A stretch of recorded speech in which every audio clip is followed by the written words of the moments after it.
The pen scratched against paper, each stroke binding Lana Cruz to a decision she could barely comprehend.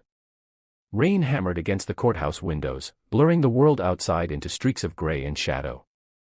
Her hand trembled as she signed her name on the marriage certificate, the ink smudging slightly beneath her fingertips. Beside her, Ethan Black stood motionless, his expression carved from granite, waiting for his turn to make this madness official. "Are you sure about this?" Lana whispered, her voice barely audible above the storm. Ethan's dark eyes locked onto hers with an intensity that stole her breath. "You wanted revenge. So did I." The words hung between them like a confession and a challenge. Lana's mind flashed back to the scene that had shattered her world, the image burned into her memory with cruel precision. Ryan's hands tangled in Tessa's hair, their mouths locked together in his glass-walled office, completely oblivious to Lana standing frozen in the doorway with a picnic basket full of his favorite foods. The basket had hit the floor with a crash that finally made them turn, and instead of guilt or shame, Ryan had simply smiled that charming smile she'd fallen for 3 years ago. 24 hours earlier, Lana's life had been perfect on paper. She was engaged to Ryan Black, the charismatic vice president of Black Corp, planning a wedding that would cement her place in a world she'd fought tooth and nail to enter. She'd grown up in a modest apartment with a single mother who worked 3 jobs, scholarships, and student loans paving her way through college, every achievement hard-won and precious. Meeting Ryan had felt like finally arriving somewhere she belonged, like all her struggles had been leading to this fairy tale ending. She should have known fairy tales were just stories people told themselves to feel safe. That afternoon, she'd left work early to surprise Ryan. He'd been stressed about the upcoming merger negotiations, snapping at colleagues and canceling their dinner dates. Lana thought bringing his favorite lunch to his office might help, might remind him they were a team. She'd spent her lunch break assembling the perfect picnic, Italian sandwiches from the deli he loved, fresh fruit, the expensive chocolate he pretended not to devour whenever she brought it home. The executive floor had been quiet, most people in meetings or already gone for the day. Ryan's assistant wasn't at her desk. The door to his office stood slightly ajar, and Lana had pushed it open with her hip, both hands occupied with the basket, already smiling in anticipation of his surprised expression. Instead, she'd found Ryan pressed against his desk with Tessa, her supposed best friend and chosen maid of honor, their bodies intertwined with the kind of desperate passion that spoke of practice, of repetition, of something that had been happening for far longer than this single afternoon. The basket crashed to the marble floor. They sprang apart, but there was no panic in Ryan's eyes, no real remorse. Just that calculating look she'd mistaken for confidence, that charm she'd thought was authenticity. "Lana," he'd said, straightening his tie with maddening composure. "This isn't what it looks like. Don't." Tessa had placed a hand on his arm, a gesture of ownership that made Lana's stomach turn. "She deserves the truth, Ryan." "The truth?" Lana heard herself say, her voice distant and strange. "Please, enlighten me." Ryan had the audacity to sigh, as if she were being unreasonable. "You were good for the image, Lana. The hard-working girl who made it on merit, marrying into the Black family. It played well with the board, with investors. But Tessa understands my world in a way you never could. She grew up in it. She doesn't have to pretend to know which fork to use or how to make small talk with oil executives." Each word landed like a physical blow. Lana gripped the doorframe, her knees threatening to buckle. 3 years. We've been together 3 years, and I was just what? A prop. A publicity stunt. "You knew what you were getting into," Tessa said, her voice syrupy with false sympathy. "Ryan needs someone who can actually help his career, not someone he has to constantly explain things to." Lana had left without another word, walking out of that office with whatever dignity she could salvage, leaving behind the engagement ring on his desk and the life she'd built around a lie. She'd made it to the parking garage before the tears came, sobbing in her car until her throat was raw and her eyes swollen. That evening, still numb and hollow, she'd dragged herself to the company gala. Skipping would have looked like weakness, like admission that Ryan had broken her. So she'd put on her most expensive dress, the black one Ryan had always said made her look cheap, fixed her makeup to hide the crying, and walked into that ballroom with her head held high even as whispers followed her like smoke. She'd been standing near the bar, pretending to care about the champagne in her hand, when Ethan Black appeared beside her. She'd seen him before, of course, everyone at Black Corp knew the CEO by sight if not by interaction.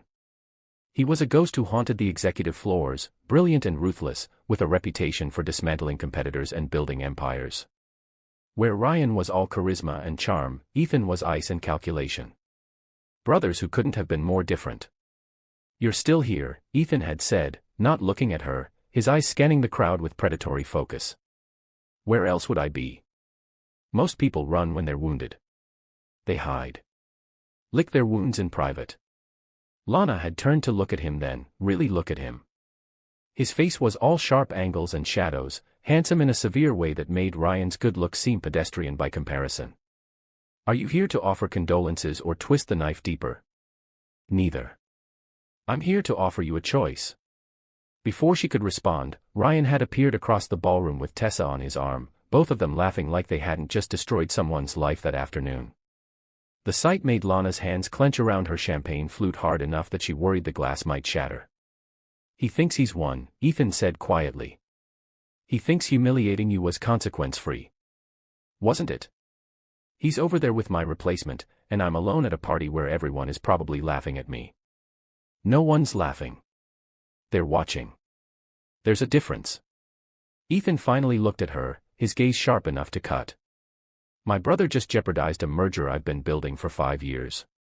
The Nakamura deal hinges on family stability, on the image of the Black family as unified and trustworthy. Ryan's little affair is making our partners nervous. So this is business for you. Everything is business for me. But that doesn't mean I can't kill 2 birds with 1 stone." He paused, seeming to weigh his next words carefully. "He hurt you. He cost me billions. We both have something to gain from making him regret his choices." Lana should have walked away. Should have gone home, deleted her social media, started job hunting in a different city where the Black family name held no power. But standing there watching Ryan smile like he hadn't just burned her life down, something inside her crystallized into cold fury. "What exactly are you proposing?" That was when Ethan had uttered the words that brought them to this courthouse, this rain-soaked moment of signing away their freedom. "Marry me." She'd laughed, a bitter sound that drew glances from nearby guests. "You're insane." "I'm practical. You marry me, you become untouchable. Mrs. Ethan Black has power Ryan can't touch, resources he can't access, protection he can't penetrate. You also ensure that the Nakamura deal goes through, which benefits everyone at Black Corp, including your department. And Ryan spends the rest of his life watching his brother claim what he threw away. You don't even like me. You've never spoken to me before tonight. I don't have to like you. I have to respect that you showed up here tonight instead of falling apart. I respect that you're angry instead of broken. That's more than enough foundation for what I'm offering." "Which is what, exactly? A fake marriage? A business arrangement with a wedding ring? A real marriage on paper? Whatever it is in private is up to us. But to the world, to Ryan, to everyone who thinks you're not good enough for this family, you become the most important Black of all. The CEO's wife." Lana had stared at him, searching for the trap, the hidden angle. But Ethan's expression remained neutral, patient, as if he had all the time in the world for her to make this impossible decision. Across the room, Ryan caught her looking and had the audacity to wink. "Fine," she'd said, the word escaping before logic could intervene. "Let's destroy him." Now, standing in this courthouse with rain beating against the windows and a marriage certificate bearing their signatures, Lana wondered if she'd made a deal with the devil or simply become the devil herself. The judge pronounced them husband and wife with bureaucratic efficiency, and Ethan slipped a platinum band onto her finger with steady hands. When it was her turn, she noticed his fingers were cold as ice. They left through a side exit where Ethan's car waited, paparazzi already swarming despite the storm. Camera flashes turned the rain into diamonds of light as Ethan placed a hand on her lower back, guiding her into the vehicle with the kind of possessive gesture that would photograph beautifully.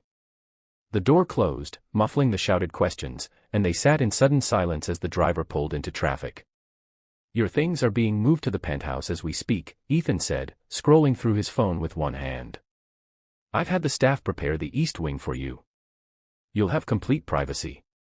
"How thoughtful. Separate wings in our marriage of convenience. Would you prefer to share my bed?" "I can arrange that." Lana's cheeks flushed. "That's not what I meant." "Then say what you mean." We're going to be spending a significant amount of time together, Mrs. Black. We might as well communicate clearly. He finally looked up from his phone. This marriage serves both our purposes, but it only works if we commit to the performance. In public, you're the love of my life. In private, we can be honest about what this is. And what is it, exactly? Mutually beneficial survival. The penthouse was obscenely beautiful, all floor-to-ceiling windows and minimalist furniture that probably cost more than Lana's yearly salary.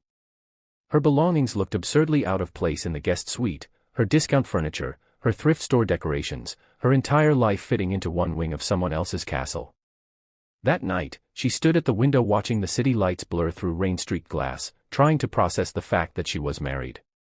Actually married. To a man she didn't love, didn't know, couldn't read. Her phone buzzed with messages, concern from colleagues, congratulations from people who didn't know the truth, fury from Ryan in the form of 17 missed calls. She blocked his number and went to bed in sheets that felt like silk and probably cost more than her car. The news broke like a hurricane.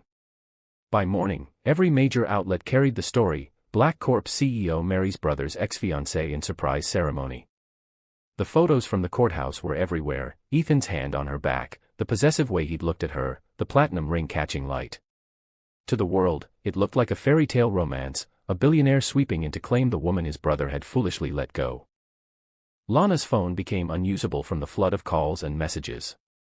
Her mother called crying, confused about why her daughter hadn't mentioned dating the CEO, let alone marrying him.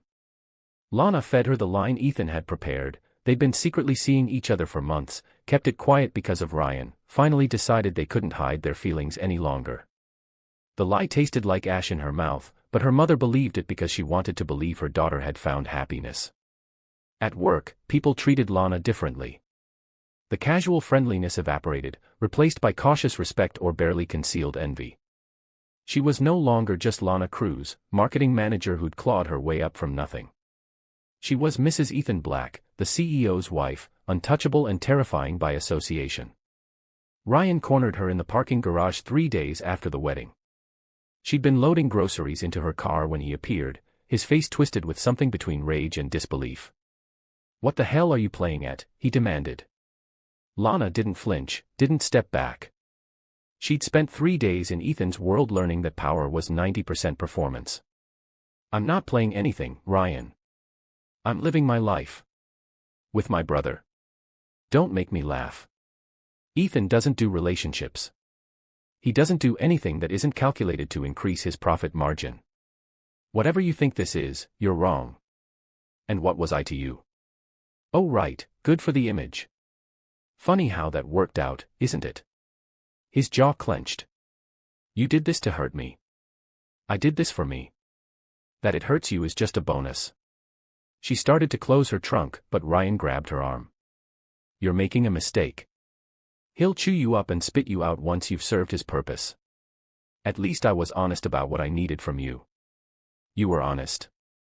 Lana jerked her arm free, anger flooding through her veins. "You told me you loved me. You proposed in front of my mother. You let me plan a wedding while sleeping with my best friend. If that's your version of honest, I'll take Ethan's cold calculation any day. He's using you to fix the Nakamura deal. Once that merger closes, you're worthless to him." "Maybe. But at least I went into this marriage with my eyes open. Can you say the same?" She got in her car and drove away, leaving Ryan standing in the parking garage looking lost. It should have felt better, that small victory. Instead, it just felt hollow. That evening, Ethan came home early, surprising her in the kitchen where she was attempting to cook dinner from the professionally stocked ingredients his chef had prepared. He loosened his tie, watching her struggle with the expensive cookware. "You don't have to cook. We have staff for that. I like cooking. It reminds me I'm still me, even in this palace." He poured himself whiskey and leaned against the counter. "Ryan cornered you today. It wasn't a question. You're having me followed. I'm having you protected. There's a difference." "What did he say?" "That you're using me. That this is all about the merger. That you'll dispose of me once I've served my purpose." She turned to face him, spatula in hand. "He's not wrong, is he? Ethan was quiet for a long moment, swirling his drink. I won't lie to you, Lana. The merger was part of my calculation. But Ryan's wrong about one thing. What's that? That you're worthless after it closes. I chose you specifically because you're not the kind of person who becomes worthless. You're the kind who becomes indispensable. It wasn't a declaration of love. It wasn't even particularly warm. But coming from Ethan, it felt honest in a way Ryan's pretty words never had. Lana turned back to her cooking, something tight in her chest loosening slightly. The Nakamura representatives are coming to dinner next week, Ethan continued. They'll want to meet you, assess whether this marriage is real or a PR stunt. Can you play the part of the devoted wife? I think I can manage. I had plenty of practice being devoted to the wrong brother. He smiled then, just slightly. Good.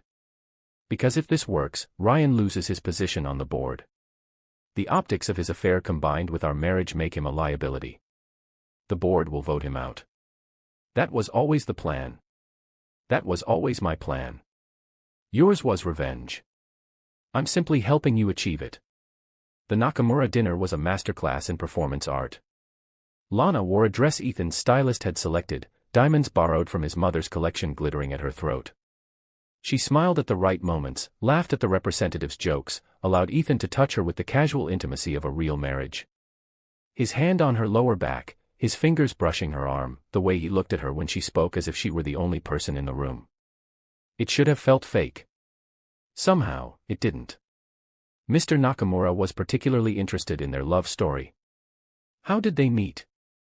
When did they realize it was serious? How did Ethan propose? Lana spun the lies Ethan had prepared with enough truth woven in that they felt real. Yes, she'd been with Ryan first, but it was Ethan she'd noticed from the beginning. Ethan who challenged her, who saw her potential, who made her want to be better. The proposal had been simple, practical, perfect for who they were. Across the table, Mrs. Nakamura smiled warmly. You can tell when a marriage is real. It's in the small things. The way you look at each other when you think no one is watching. Lana met Ethan's eyes and found him already looking at her. For just a moment, she forgot they were performing. After the guests left, Ethan poured them both wine and joined her on the balcony overlooking the city. You were perfect tonight. I'm a good actress. No. You were genuine. That's different. He paused. Thank you. For what? For committing to this even when it's difficult. For not taking the easy way out. Lana sipped her wine, letting the compliment settle. Ryan called again today. 15 times. He knows the board vote is coming. He's panicking. Good. They stood in comfortable silence, watching the city pulse below them. Somewhere out there, Ryan was probably plotting his next move, Tessa was probably already looking for her next wealthy target, and the world kept spinning on its axis of betrayal and revenge. But up here, in this moment, Lana felt something she hadn't expected. Peace.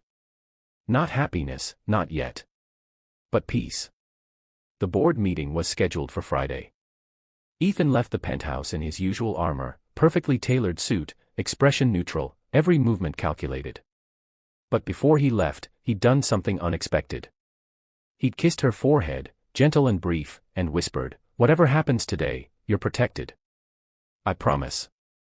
Lana waited at home, unable to focus on work, unable to do anything but pace and imagine how it was unfolding. Ryan being called into the conference room. The evidence being presented, his affair with a subordinate, the instability it projected, the damage to the company's reputation.